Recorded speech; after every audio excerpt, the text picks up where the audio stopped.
Tim, bienvenue sur ce podcast. Je suis ravi de t'accueillir à nouveau aujourd'hui. Merci à toi de m'inviter. En fait, c'est nous qui t'invitons. Mais... C'est en fait ça, je suis à nouveau invité dans les bureaux de Big Blue. On avait fait un podcast ensemble il y a quelques mois. On avait parlé un peu de la logistique, de tout ce qu'il faut prendre en compte lorsqu'on veut mettre en place sa logistique. J'ai réussi à te prendre 25 minutes de ton temps. Aujourd'hui, on va faire un épisode express sur le marketing de la logistique. Prêt à relever le défi ? C'est parti. Ok, super, trop cool. Peut-être je vais te laisser quand même te présenter au début, que tu m'expliques qui tu es, au moins que les auditeurs qui écoutent ce podcast, qui n'ont pas écouté l'autre, ne sachent à qui ils ont affaire. Il faut qu'ils écoutent l'autre, mais je suis Tim Dumain, je suis un des cofondateurs de Big Blue. On est une solution logistique pour le e-commerce. Notre approche, elle est beaucoup plus expérientielle que juste purement logistique. Et l'idée, c'est qu'on augmente le chiffre d'affaires des marques au travers d'une logistique, une expérience de livraison qui soit incroyable. Et quand je parle d'augmenter le chiffre d'affaires, il y a là tout ce qui est amont, augmentation de la conversion, mais aussi l'aval, l'augmentation de la lifetime value au travers de plus de repeat business, etc. Et donc je pense que c'est de ça qu'on va parler. Exactement. Le sujet du jour, c'est comment utiliser la logistique, tu vois, dans son flux marketing. On sait que la logistique aujourd'hui, c'est quand même un enjeu majeur. Je pense notamment, tu vois, la livraison gratuite, c'est quand même... j'avais vu un peu les différentes études. Les trucs qui te limitent le plus, tu vois, sur un site à la conversion, le truc numéro 1, c'est les frais de livraison. Ouais. Sur un site e-commerce, les frais de livraison, c'est la première limite. Donc clairement, c'est un point logistique. J'aimerais bien qu'on découpe cet épisode en gros en 3 grandes étapes. Moi, en tout cas, c'est ce que je vois, mais tu vas me dire ce que tu en penses. C'est tout ce qui est la logistique pour l'aide à la conversion, ce que tu disais tout à l'heure. Tout ce qui est la logistique pendant la livraison, c'est-à-dire avant que je reçoive mon colis. Et le dernier aspect, c'est tout ce qui est après la livraison. Donc, c'est-à-dire soit une partie, c'est l'expérience, et puis aussi, je pense, au retour, pour les marques qui vont avoir des retours. Je te propose qu'on commence avec la partie conversion. Quelles sont pour toi un peu les bonnes pratiques déjà de la logistique en amont d'achat ? On parlait de logistique gratuite. On peut commencer... Alors non, je vais commencer par autre chose. Je vais commencer par... je crois que j'en avais parlé la dernière fois, par les différentes typologies de transporteurs que tu peux, les différentes offres que tu peux proposer à tes clients. Tu peux pas juste proposer une offre de transport parce que les personnes à qui tu vas livrer tes produits, ils vont avoir différentes problématiques. Tu vas avoir un père de famille qui va faire du home office ou alors qui va être père au foyer. Il va vouloir être livré à la maison. Ok, t'as quelqu'un qui bosse dans son bureau, qui a personne à la maison, peut-être qu'il voudra être livré. Cette personne-là voudra être livrée dans un relais. Et tu as une personne qui doit faire un cadeau, si ton produit c'est un produit cadeau, qui va vouloir être livré le lendemain ou le surlendemain parce que y a l'anniversaire du filleul qui se passe dans pas longtemps. Et en fait, tu dois absolument t'adapter à ces différentes typologies et tu peux pas prédire. C'est-à-dire que tu as des marques qui vont un peu tricher, qui vont mettre de l'express pour tout le monde, mais ça coûte cher. C'est pas la plupart du temps, écologiquement parlant, c'est pas ouf. Tu as beaucoup de transporteurs expressistes qui prennent l'avion, etc. Donc tu as envie d'éviter de faire ça. Moi, ce que je conseille, c'est de laisser le choix. De laisser 3 choix. Un choix de livraison express, un choix de livraison standard, qu'on appelle standard, et un choix de livraison en point relais. Ça, c'est un peu Après, tout est adaptable. Ça dépend de vos typologies de produits. Il y a des produits qui vont être des produits lourds, des produits surgelés. Des transporteurs surgelés, il n'y en a pas beaucoup. Donc, tu n'auras pas le choix de faire du relais, par exemple. Mais bon, je parle en termes généraux. 3 typologies de livraison. Avec toujours l'express plus cher. C'est un service en plus. Mais par contre, je conseille vraiment de mettre le relais et le standard au même prix.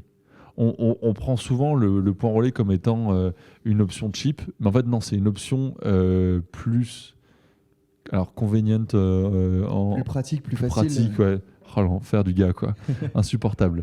Oui, du coup, c'est une solution qui est plus pratique pour la plupart des gens qui l'utilisent. Et tu as des personnes qui ne jurent que par ça. Moi, j'ai changé d'appart depuis, mais dans mon précédent appart, j'avais un point relais qui était littéralement à 10 mètres de chez moi.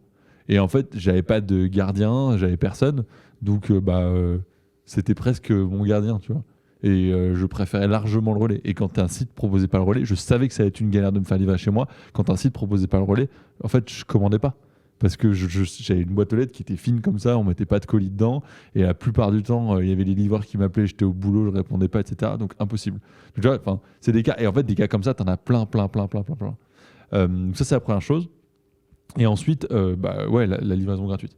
La livraison gratuite, de base, faire du gratuit tout le temps, ça marche. Ça marche bien, mais c'est vrai que tu peux faire la livraison, tu peux déclencher une livraison gratuite en fonction d'un certain panier. Alors là, si on veut parler un peu data, moi je considère que si tu as un panier, un AOV, un panier moyen aux alentours de 30 euros, il faudrait que ta livraison gratuite elle soit environ à 40 euros. Donc tu as deux manières de voir les choses. Soit tu le mets à un prix qui oblige tes clients à prendre un deuxième produit. Soit quand tu as peu de produits, mettons, tu as 10 produits différents, tu vois. Ton produit, ton minimum produit, c'est 30 euros. Si tu le mets à ton panier moyen gratuit, enfin, si tu mets ta livraison gratuite à 35 euros et que ton plus petit produit, c'est 30 euros, bah forcément, quand ils prennent deux produits, ils vont monter à 60 euros de panier moyen. Je ne sais pas si tu suis. Ouais. Et en fait, tu n'es pas obligé de mettre ta livraison gratuite très très élevée. Tu n'es pas obligé de le mettre jusqu'à 60 euros parce que plus la livraison gratuite est basse, plus tu vas avoir une incentive à commander plus de produits dans ton panier. Et en fait, si le produit le moins cher, c'est 30 euros, directement ton panier il va augmenter à 60 euros. Je ne sais pas si c'était hyper clair, mais t'as compris ? Ouais, j'ai très bien compris. Mais du coup, une des questions que je me pose et je ne sais pas si tu as de la data sur cette partie, c'est supposons, on reprend notre cas où notre panier, enfin notre plus petit produit, il est à 30 euros, notre livraison gratuite, elle est à 35 euros. En fait, la réalité, c'est est-ce que la personne, elle va se dire, bah oui, je remets 30 euros dans mon panier, je remonte à 60, ou est-ce qu'en fait, elle va se dire, de toute façon, je vais payer la livraison, dans tous les cas, ce sera beaucoup moins cher que de racheter un produit en entier. Est-ce que tu as... Alors, moi, je suis un fervent défenseur du test. Test, tu verras bien, tu vois. Si ça marche pas pour toi, ça marche pas pour toi, et puis c'est tout, quoi. Mais la plupart du temps, moi, ce que j'ai vu, les datas que j'ai vues, c'est que effectivement, quand tu mets un panier, une livraison gratuite, pardon, plus haute que ton panier moyen, ton panier moyen, il augmente. Et t'as pas forcément de friction. Donc, il y a deux choses qu'il faut que tu regardes. C'est est-ce que ça réduit ta conversion ? Est-ce que ton panier moyen augmente ? Parce qu'il faut pas non plus que ton panier moyen augmente, mais que ta conversion soit détruite, quoi. Donc, vraiment regarder ces deux paramètres-là. Et ensuite, tu peux aussi offrir certaines typologies de transport. C'est-à-dire que tu peux très bien dire, tout à l'heure on parlait de l'express, tu peux très bien offrir l'express à un certain niveau, offrir le standard à un certain niveau. Après, il y a des marques qui réduisent le coût du transport. C'est-à-dire que si tu as un panier à 50 euros, ça va être 2 euros de livraison, en dessous ça va être 4 euros, et à plus de 100 euros, ça va être 0, tu vois.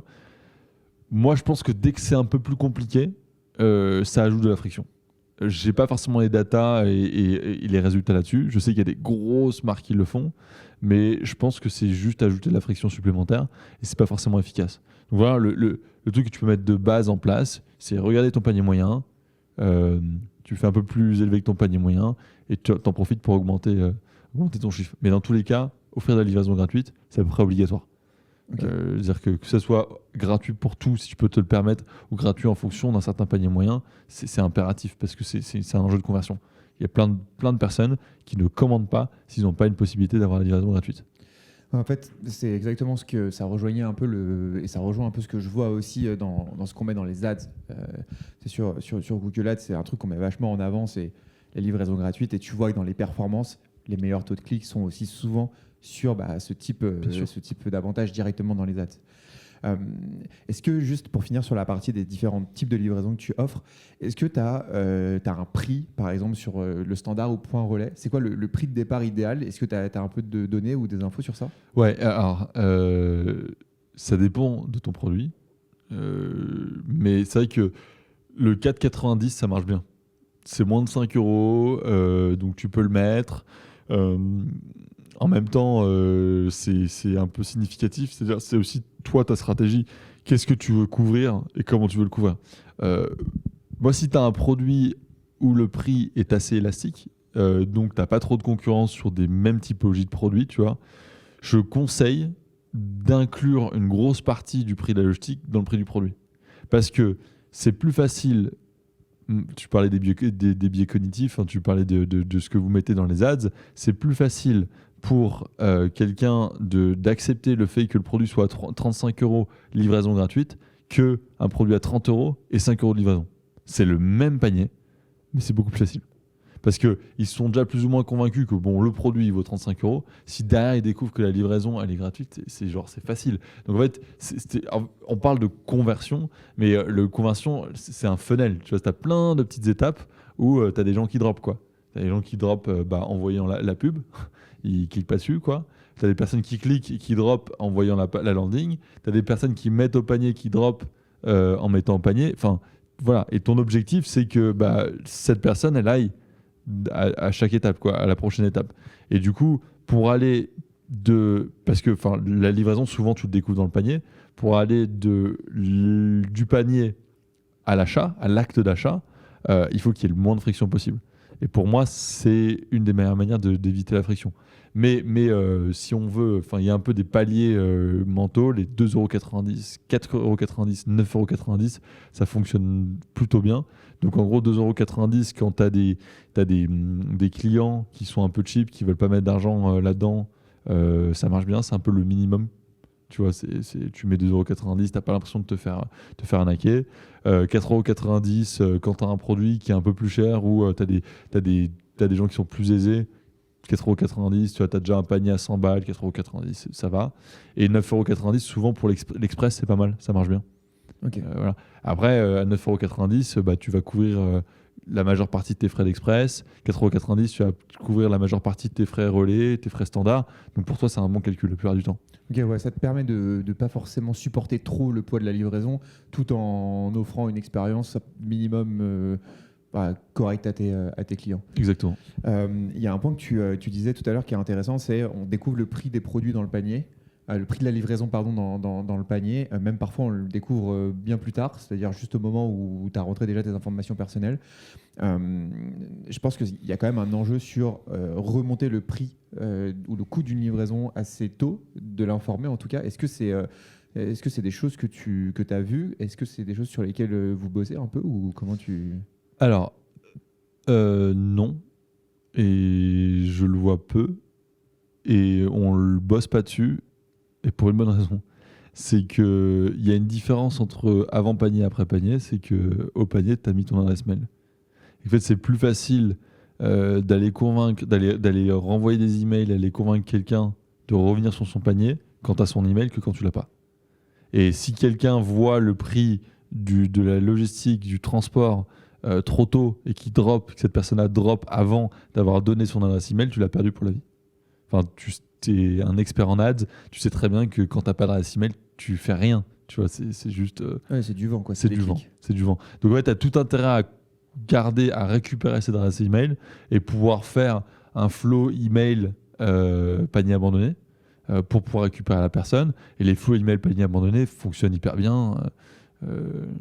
Email Club, si tu me regardes, il y a d'autres agences, mais j'aime bien Email Club. C'est un excellent moyen de récupérer des gens et de récupérer des paniers. Donc moi, je ne le recommande pas, non. Ok. Quand on parle justement de logistique, on parle du coût, donc chercher à avoir le moins cher possible, potentiellement en livraison gratuite. Mais il y a aussi un autre aspect, c'est la rapidité de livraison. Je trouve que Amazon a particulièrement joué sur ça et a mis dans la tête des gens que la livraison, elle se faisait en 24 heures.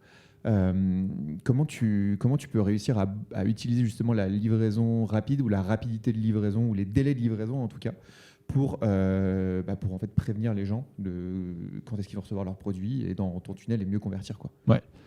Alors, par contre, ça c'est important de le faire remonter le plus tôt possible. Et tu parlais des pubs, nous c'est quelque chose sur lequel on a envie de bosser de plus en plus. Nous on a développé quelque chose qui s'appelle les fast tags. Donc les fast tags, je réexplique pour ceux qui ne connaissent pas, c'est l'équivalent du badge Amazon Prime qui te permet de montrer la date d'arrivée exacte de la marchandise directement dans tes pages produits en fonction de ton code postal, en fonction de ta localisation. Du coup, nous, on détecte automatiquement la localisation. Parfois, si tu as un VPN ou un truc comme ça, on se plante, donc tu peux le changer. Tu peux changer dynamiquement, comme sur Amazon. Tu cliques dessus, tu changes ton code postal et ça va te recalculer les délais de livraison. Et ça a c'est incroyable en termes d'amélioration de la conversion. Nous, entre les moments où le fast tag est activé et les moments où il ne l'est pas, donc sur une même expérience Big Blue, on a entre 20 et 25% de conversion supplémentaire sur les clients qui l'utilisent. Et du coup, 20-25% de conversion supplémentaire, c'est énorme en termes de chiffre d'affaires supplémentaire. C'est vraiment beaucoup. Donc, moi, il y a plusieurs endroits où il faut montrer des informations. Donc, nous, on est en train de bosser, en train de réfléchir à des idées pour faire remonter cette information-là, même encore plus en amont dans les publicités. Donc, ça serait une bonne amélioration. Notre tag, de plus en plus, on va vouloir le mettre dans d'autres pages du site web. Pouvoir utiliser ces informations pour mieux convertir partout sur le site web. Et après, on montre ce qu'on appelle un ETA, donc Estimated Time of Arrival, des produits directement dans le checkout. C'est-à-dire que je te parlais des 3 options, mais en fait, chaque option, tu montres une date d'arrivée exacte de la marchandise. Parce que là, c'est bon, tu as l'adresse, tu as toutes les informations, tu peux dire exactement quand est-ce que la date va arriver. Et ça amène de la certitude. On parlait tout à l'heure des différents cas de personnes. Tu as une personne qui, le lundi, elle est en remote à la maison, le mardi au bureau, le mercredi part en voyage. Tu vois, c'est pas pareil pour cette personne-là si tu livres mercredi ou si tu livres lundi. Sauf que aujourd'hui, on est jeudi, il y a écrit 2 à 5 jours ouvrés. Ça veut dire quoi, tu vois ? Ça veut dire quoi pour la personne qui commande ? Ça veut dire que tu vas recevoir dans 2 jours. Donc, est-ce que tu vas recevoir... On n'est pas jeudi aujourd'hui, on est vendredi. Aujourd'hui, on est mercredi. On est mercredi. Pardon. Le mec est perdu. Donc, ok. Mettons qu'on est mercredi aujourd'hui. Soit tu reçois vendredi. Tu reçois vendredi. Ou samedi. Est-ce que tu reçois samedi ? Est-ce que tu reçois lundi ? En fait, ça n'a aucun sens. Ça n'a aucun sens. Et ça veut... En fait, 3 à 5 jours, ouvrés, ça ne veut plus rien dire. Plus personne n'est dupe. Et j'ai beaucoup fait référence à Amazon. Amazon, ils l'ont très bien compris, ils affichent la date exacte d'arrivée de la marchandise depuis très longtemps. Et c'est comme ça qu'ils convertissent mieux. Il faut savoir que Prime, quand ils ont commencé Prime en France, ils ont doublé leur chiffre d'affaires en une année. Ouais, c'est extrêmement impressionnant. Est-ce que toi, sur cette partie justement d'indiquer précisément la date de livraison, est-ce que ça rentrait dans ce que tu me disais des fast tags tout à l'heure ou en termes d'amélioration du taux de conversion, ou est-ce que c'est peut-être d'autres chiffres à côté ? Alors nous, on voit 5% d'amélioration en plus si tu affiches les étiers dans le checkout. Okay. Mais le checkout, c'est souvent des personnes qui sont déjà assez déterminées. Et du coup, ça améliore un petit peu. On va voir, nous on est toujours en constante amélioration, on essaie d'apprendre tout le temps, voir si on peut encore améliorer ça. C'est extrêmement intéressant. Donc, est-ce que toi, tu vois d'autres choses justement sur la partie avant l'achat, pré-conversion, entre guillemets, pour améliorer le taux de conversion, de choses qui seraient liées à la logistique ? On a parlé de la livraison gratuite, on a parlé des bons prix et des différentes options de livraison et des prix pour ces options de livraison, on a parlé des fast tags, on a parlé de la date à laquelle on allait on allait livrer. Et il y a d'autres choses, tu penses un peu ? Oui, alors je vois une chose. C'est surtout pour les marques de prêt-à-porter, c'est les retours. Je pense qu'il y a un peu un mythe comme quoi sur qu'il faut absolument que les retours soient compliqués. Parce que si les retours c'est compliqué, tu vas avoir moins de personnes qui vont retourner, du coup ça va un peu sauver ton chiffre. Mais en fait c'est pas vrai. C'est-à-dire que tout ce que tu vas gagner en ayant moins de retours, tu vas le perdre en LTV, en repeat business, et tu vas le perdre aussi en conversion en vrai. Je crois qu'on avait une data sur les sites qui ont beaucoup de retours, tu as 60% ou 70% des gens qui regardent les conditions ou les FAQ avant de commander. C'est-à-dire qu'ils regardent si les retours sont acceptés et combien de jours avant de commander. En fait, pour moi, tu as tout intérêt à le pousser, tu vois. Mais même sur le site, partout, mettre retour gratuit, 30 jours. Moi, j'avais un exemple, c'était une marque qui s'appelle Le Chemiseur, je crois. C'est une marque qui s'appelle Chemiseur, qui fait des pantalons sur mesure. Et en fait, tu te dis pantalon sur mesure, tu peux pas retourner. Enfin, c'est à tes mesures. En fait, eux, ils mettaient satisfait, remboursé 100 jours.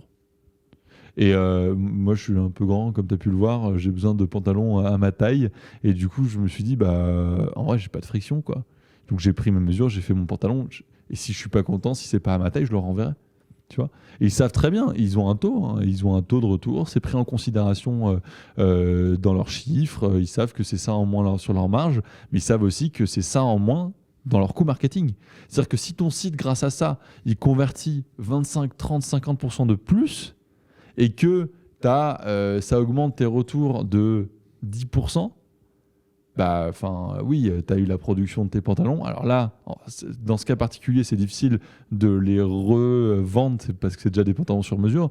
Mais mettons que ton pantalon, il coûte 150 euros, il coûte 150 euros au client et toi, tu l'as produit à 25 euros. En fait, ton coût, c'est que la production, l'envoi, quoi, tu vois. Et il est vachement plus réduit. Alors oui, tu as de la vente en moins, mais tu as une personne qui va tomber folle dingue de ta marque aussi. Il ne faut pas l'oublier, ça. C'est une personne qui n'aura aucun mal à recommander parce qu'elle sait très bien qu'elle va être bien traitée en care. C'est-à-dire que si tu gères bien son problème, bah forcément cette personne-là elle va se dire voilà, j'ai eu une bonne expérience et j'ai eu un problème et ça s'est très bien géré derrière. Et va aussi parler d'expérience. Typiquement, je me disais, moi j'en ai déjà parlé peut-être 50 ou 100 fois. Là, une nouvelle fois. Et là, une nouvelle fois. Non, mais et puis, il y en a d'autres. Alors, c'est une plus grosse marque. J'ai moins tendance à la citer, mais on la connaît tous, c'est Nike. Parce que c'est moins proche de nous en termes de taille de marque. Et puis, il y en a plein qui critiquent Nike. Mais Nike, pendant un temps, il faisait du retour 100 jours. Tu pouvais transpirer, tu pouvais les renvoyer avec de la boue. Si tu n'étais pas satisfait, 100 jours de retour. C'est assez exceptionnel quand même. Mais personne ne retourne en fait. Parce que c'est soit tu n'es vraiment pas satisfait. Et dans ces cas-là, de toute manière, Nike n'a pas intérêt à ce que tu gardes la paire de pompes parce que tu vas être dans une paire de pompes où tu n'es pas bien et tu vas te créer une mauvaise image des paires de pompes Nike. Donc ils ont tout intérêt à te dire t'inquiète, on récupère le produit. Et je ne sais plus ce qu'ils en faisaient. Je crois qu'ils faisaient des donations, ils les nettoyaient, ils faisaient des donations. Trop bien, tu vois. Ils ont tout intérêt à faire ça et te donner un bon de réduction, un truc comme ça que tu pourrais utiliser sur le site parce que tu vas utiliser un produit dans lequel tu te sens bien. Tu vas acheter un produit dans lequel tu te sens bien. Et voilà. Ouais, ils ont tout intérêt en soi à ce que ton expérience elle soit maximale parce que tu vas racheter, parce que tu vas en parler positivement, exactement. etc. Et alors, j'ai une objection, c'est toujours un peu la même, c'est ouais, mais bon, en vrai, il y a des gens qui en abusent. Oui, tu as des gens qui en abusent. Mais en fait, ça se traite, c'est de l'humain. Tu vois, tu as quelqu'un, tu vois, qui en abuse, tu le contactes, tu dis écoute, t'es un peu en train d'abuser. Je t'avoue qu'il faudrait que, c'est pas normal que tu commandes 50 pantalons pour en garder qu'un seul, quoi. Nous on peut, tu vois, on est une petite boîte. Si tu fais ça, on va mourir, quoi. Et je pense qu'il faut gérer ça. Tu peux pas punir la masse parce que tu as quelques comportements indécents. Ouais, c'est intéressant à voir parce que je pense que tu as vachement cette limite, la limite que le e-commerçant va se mettre en mode oui, mais non, mais il y en a qui vont abuser, c'est sûr. Alors qu'en fait, en réalité, la majorité des gens sont honnêtes et il y a toujours 2-3 cas qui abusent, mais c'est très très réduit. Est-ce que tu as d'autres choses en amont d'achat Je trouve qu'on a pas mal de choses là. Ouais. Je te propose qu'on passe sur la partie avant de recevoir sa commande. Je pense que là, c'est surtout un gros enjeu autour du suivi. Quelles sont un peu pour toi les bonnes pratiques justement sur cette partie suivi, sur accompagner le client dans l'attente de son produit? Parce que c'est vrai que tu as ce truc t'as cette frustration de te dire j'ai dépensé et je n'ai pas mon produit. Ouais, alors je vais un peu t'arroser de data. Vas-y, on est prêt. On est prêt. Non, en vrai, pas tant que ça, mais un email de suivi. Alors déjà, fais des emails de suivi. Si tu c'est quoi le minimum des emails de suivi pour avoir une idée? C'est pas ce que Shopify permet de faire. C'est-à-dire que Shopify ne permet pas le minimum. Shopify aujourd'hui, c'est un email de confirmation de commande, un email comme quoi le produit a été traité en tant que commande, c'est d'expédition en fait. C'est pas l'expédition, c'est quand ton tracking a été généré. Voilà, le tracking a été généré, mais souvent trop en amont. C'est-à-dire que tu cliques sur le tracking, en fait, il n'y a rien qui se passe, et tu as un email pour la livraison. Ça, c'est pas du tout assez. C'est pas assez parce qu'en fait, il n'y a rien qui est utile au client. L'email pour la livraison, si tu lui mets pas plus d'informations, oui, j'ai mon produit, je suis au courant, quoi, tu vois. Tu vois, la confirmation de commande, c'est important, mais c'est pas un email de suivi. Il sait qu'il vient de commander aussi. Il sait qu'il vient de commander. Non, mais la confirmation de commande, je pense qu'il faut le faire. C'est hyper important. C'est la rassurance, c'est la réassurance, mais c'est pas un email de suivi. Par contre, le deuxième email qui envoie le lien de suivi, si c'est trop tôt, c'est pas bien non plus parce que tu cliques et en fait on n'a pas encore récupéré, tu vois, tu connais ce truc là, on n'a pas encore récupéré, non, c'est pas ouf. Moi, ce que je recommande, c'est 5 emails de suivi. Pourquoi ? Parce que les emails de suivi sont ouverts et lus. Les gens, ça les intéresse, tu vois. Quand tu as commandé un produit, ils vont pas dire ah putain une pub en plus, tu vois. Déjà, alors quand je dis qu'ils sont ouverts à 70% du temps. Donc on va parler de comment utiliser ça. Ils sont ouverts à plus de 70% du temps. Nous, on a des clients qui ont du 85% d'ouverture de leurs emails. C'est énorme. Tu n'as pas un email marketing qui matche ça. Et ils sont ouverts jusqu'à 4 fois par email. Parce que tu as des personnes qui ferment l'email et puis 3 heures plus tard, ils veulent savoir où est leur produit. Tu vois. Mais il faut les laisser, ces gens-là. Il faut les laisser ouvrir plusieurs fois les emails et cliquer plein de fois. S'ils kiffent, tu vois. Il y a pas de, enfin, voilà. Donc c'est pour ça, multiplier les emails. Moi, j'en conseille 5. Donc bon, on peut dire que la confirmation de commande en est un. La prise en charge à l'entrepôt. Donc ça, c'est quelque chose que les transporteurs ne font pas. Donc, nous, on est capable de le faire parce qu'on gère l'intégralité du flux.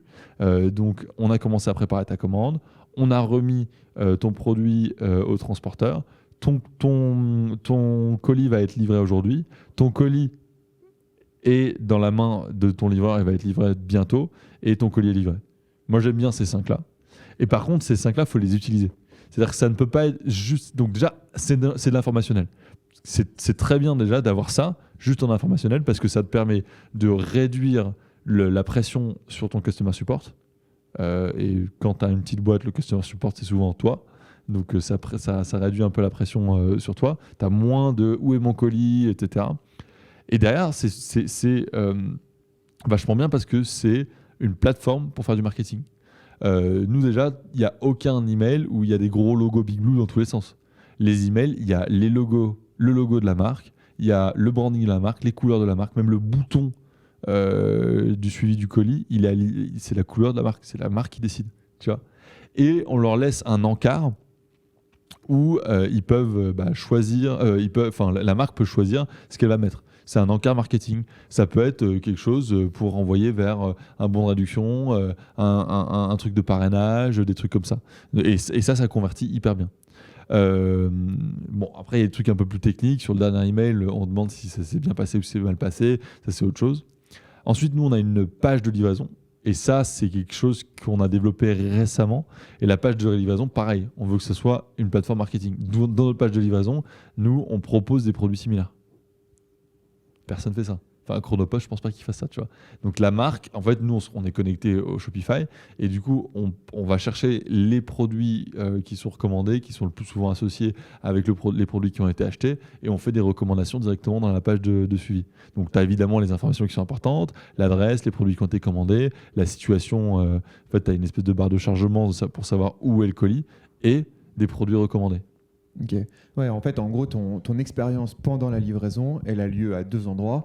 Évidemment, te tenir au courant, parce qu'en fait, c'est toujours pareil, c'est est-ce que tu gères la promesse que tu as fait à ton client de livrer à telle heure et qu'il sache où est-ce qu'il laisse son colis. Il n'y a rien de plus frustrant. Je sais que nous, sur le site, on a vachement aussi cet enjeu-là où en fait, le client, tu lui dis, tu vas le livrer en 48 heures.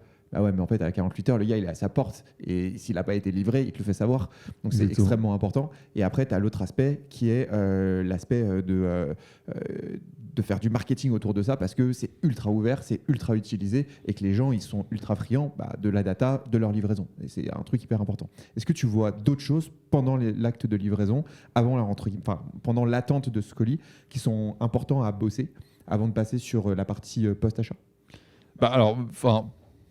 Avant la livraison, non, mais ton colis, il est ultra important, si tu veux. C'est que c'est un peu c'est quasi du post-achat, ça importe les deux, mais si finalement ton colis en lui-même, il va générer la satisfaction ou de l'insatisfaction en fonction de la tronche qu'il a. Ça peut être notre passage à la dernière étape. Le colis, c'est le seul lien physique que tu as avec ton client quand tu fais du e-commerce. C'est le moment où tu peux lui mettre des surprises, tu peux lui mettre des goodies, tu peux lui mettre un mot qui est plus ou moins faussement écrit à la main, mais tu peux faire des trucs comme ça. Et en fait, tu as une vraie plateforme pour saucer tes clients finaux et en faire une expérience de ouf. Ça s'appelle l'unboxing. Tu as pas mal de marques. Si tu tapes des marques, genre, je sais pas, Dermalogica, qui est un client à nous, unboxing sur Internet, tu vas trouver plein d'unboxings de Dermalogica sur YouTube, sur TikTok, sur Insta, etc. Parce que c'est un truc, c'est quelque chose que les gens kiffent, quoi. Un bon unboxing, ça te donne envie de faire des photos, ça te donne envie de les mettre sur Insta ou sur TikTok, ça te donne envie de recommander. Et là-dedans, quand je te dis que c'est une plateforme, parce que tu peux personnaliser ton colis. Nous, on te le permet, mais il y a pas mal de manières, même si tu ne bosses pas forcément avec Big Blue, de personnaliser ton colis.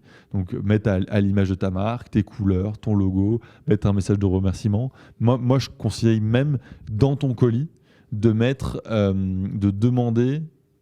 Donc en fait, quand tu ouvres ton colis, à l'intérieur, d'imprimer les 3 étapes une fois que tu as reçu ton colis. Donc tu ouvres, tu kiffes et tu partages. Donc tu demandes dans ton colis de partager des photos de toi qui fait l'unboxing, tu vois. Tu peux très bien faire ça. Ça remplace un flyer, c'est écologique.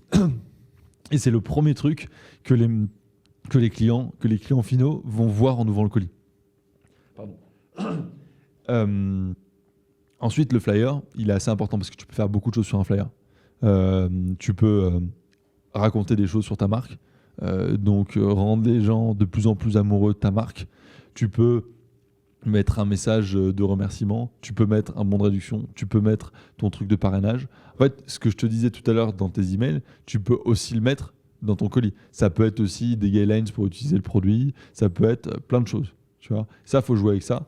Et les goodies, alors moi j'ai une petite histoire sur les goodies, c'est que nous quand on a lancé Big Blue, Morning, ma première marque, avec mes cofondateurs de l'époque, il y en a un des 3 qui a eu une brillante idée, c'est de foutre des paquets de bonbons dans chaque colis. En fait, il a vu un énorme paquet de Haribo avec des petits paquets de Haribo dedans, il devait y en avoir 500 ou 1000, il avait payé ça 20 balles, donc que dalle, ça devait être chez Métro, un truc comme ça. Il avait ramené, il avait dit vas-y on met ça dans les colis. Et en fait les gens ont surkiffé, on en mettait dans tous les colis, ça nous coûtait rien. Et les gens ont surkiffé et nous en parlaient. Parce que c'est un truc en plus dans l'expérience. On vendait des jeux de société, donc rien à voir. Mais c'est une petite attention qui fait kiffer, tu vois. Je me souviens, j'avais commandé chez Bobby's il y a 3-4 ans qui faisait ça à l'époque, je sais pas s'ils le font encore, mais juste mettre des bonbons. Alors, ils avaient fait des bonbons brandés Bobby's, nous c'était juste des Haribo, tu vois. Mais ça plaît, et parfois ça peut être des goodies de ta marque, ça peut être un truc en plus, je sais pas, tu fais des chaussures, mettre une paire de lacets sans le dire à l'avance, tu vois. Genre je mets une paire de lacets, et les gens sont contents, en parlent, etc. Donc en fait c'est une plate, et en fait la limite c'est ton imagination. Tu peux faire plein de trucs dans un colis, tu vois. Et puis la manière dont c'est paqué, qu'est-ce que tu utilises pour paquer ton colis, c'est aussi important. Nous on met beaucoup de craft. On aime bien le craft, mais on a des alternatives au craft. On a un truc qui s'appelle le block box. C'est une espèce de moumoute, on dirait du mouton. Et du coup, tu mets ça et c'est tout fluffy, on dirait un petit nuage. Et c'est trop cool. Du coup, ça donne une expérience qui est un peu différente. C'est encore plus respectueux de l'environnement que le craft. Tu vois, tu as des alternatives. Tu vas changer un petit peu tes manières de paquer. C'est assez cool. C'est hyper intéressant et ça me rappelle une étude que j'ai lue il n'y a pas longtemps qui est que en fait, tu te rappelles d'une expérience que tu as eue avec la marque avec seulement 2 étapes dans ton expérience. La première étape, c'est le point culminant de ton expérience. Ça peut être le moment où tu as acheté, le moment où tu découvres la marque ou autre, ça change d'une marque à l'autre. Et le deuxième point, en fait, c'est la dernière étape.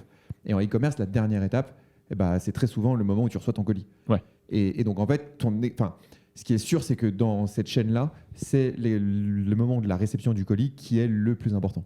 Ouais. Écoute, on va essayer d'accélérer pour finir notre podcast parce que je sais que tu as un rendez-vous juste après. J'aimerais qu'on parle juste de la fin de l'expérience, de livraison, de logistique. Le moment où tu reçois ton colis, donc on a parlé un peu de l'unboxing du colis en lui-même. Je pense qu'il y a cette partie-là, un peu de la réception, et il y a aussi une partie un peu retour, bien comprendre comment fonctionne la partie retour. Est-ce que toi, tu as déjà d'autres choses à rajouter sur la partie réception du colis, expérience de réception, sans forcément qu'on ait envie de renvoyer le colis à ce moment-là, ou est-ce que c'est à peu près tout ce qu'on a sur ce sujet ? Alors, non, je pense que tu as fait le tour. Une fois que tu as parlé de la réception, les retours, c'est la next step un peu naturelle. Nous, on demande, je te le disais dans le précédent podcast, on demande si ça s'est bien passé ou si ça s'est pas bien passé. Ça, je peux t'en parler hyper rapidement, si tu veux. Vas-y, avec grand plaisir. Donc en fait, demander si ça s'est bien passé ou si ça s'est pas bien passé dans le cadre d'un envoi, c'est assez important. Nous, on a une satisfaction qui est très élevée chez Big Blue. Enfin, les marques qui utilisent Big Blue ont une satisfaction qui est beaucoup plus élevée que la moyenne. C'est à peu près 92% de satisfaction quand tu utilises Big Blue. Mais pour autant, tu en as qui ne sont pas contents aussi. Et donc, il y a deux choses. C'est que nous, on est connecté à Klaviyo. On est connecté aussi à Zendesk ou Gorgias. Donc, mettons que tu as une personne qui dit bon, bah, ça s'est bien passé, la livraison s'est bien passée. Dans ces cas-là, si la personne met un pouce vers le haut, automatiquement, tu peux déclencher un email Klaviyo pour demander. Bah, tu dis, ça s'est bien passé ta livraison, est-ce que tu peux nous faire soit un UGC, soit nous mettre une note sur Google, sur Trustpilot, whatever. Tu peux déclencher des emails comme ça. Et une personne qui a déjà mis un avis positif est très très enclin à mettre un avis positif sur notre plateforme. Donc en fait, tu utilises ça pour pouvoir nourrir tes UGC, quels qu'ils soient. Et à l'inverse, quand ça s'est mal passé, parce que ça peut arriver, deux choses. Bah déjà, tu peux aussi déclencher un email Klaviyo avec Big Blue, c'est connecté. Tu déclenches un email Klaviyo, tu dis bah désolé, on va prendre en charge votre demande. Notre équipe est à fond sur le sujet. En attendant, tenez 10%, tenez 15% sur votre prochaine commande pour se faire pardonner. On déclenche automatiquement également, parce qu'on est connecté à un ticket sur les plateformes type Zendesk ou Gorgias, qui dit attention, le client a une mauvaise expérience, il faut qu'un opérateur prenne en charge le problème. Et du coup, ça améliore mais x10 ton expérience quand ça s'est mal passé. Parce que tu as un email immédiat, on te dit qu'on a pris en charge ta commande, tu as ton problème, et en plus, tu as un ticket qui a été créé et une personne va te contacter automatiquement. C'est assez impressionnant.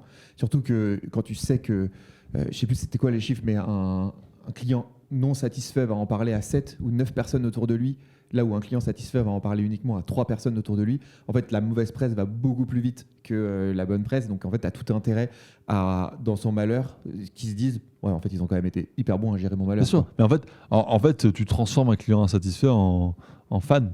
Tu vois, et en fait, c'est plus un client insatisfait. C'est une personne qui a eu un petit problème que tu as réglé. Ouais, ça marche.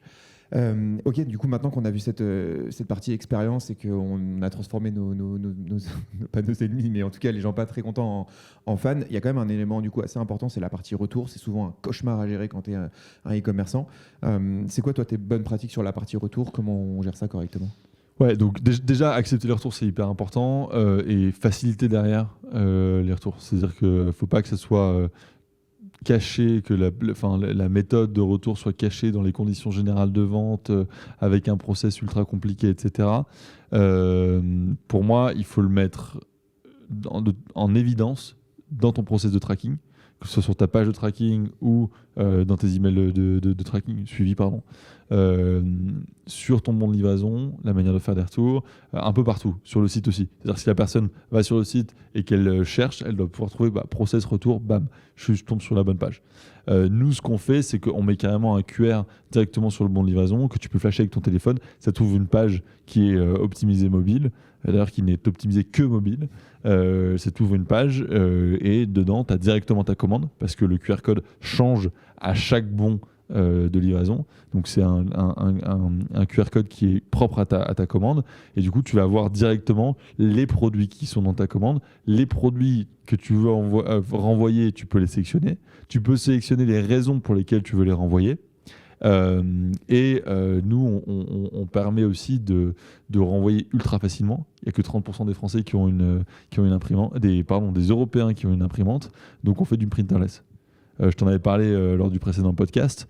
Donc, en fait, au lieu d'obliger les gens à imprimer, à coller, etc., à trouver une imprimante ou un truc comme ça, ils vont directement à la poste. Et ça, on le fait en France, en Espagne, en Angleterre. Et ils vont directement à la poste, ils scannent et ils peuvent retourner leurs produits.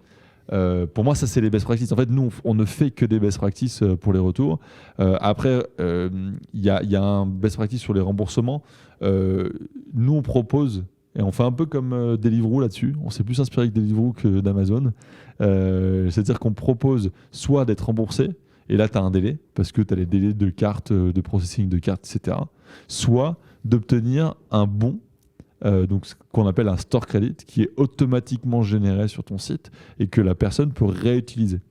Ce qui fait que la personne va retourner sur le site, voir les nouveaux produits, revivre l'expérience. Et elle a un bon de réduction. C'est-à-dire que c'est pas pareil de dépenser un bon que de dépenser de l'argent sur ta carte. Tu as déjà dépensé ces 100 euros du bon.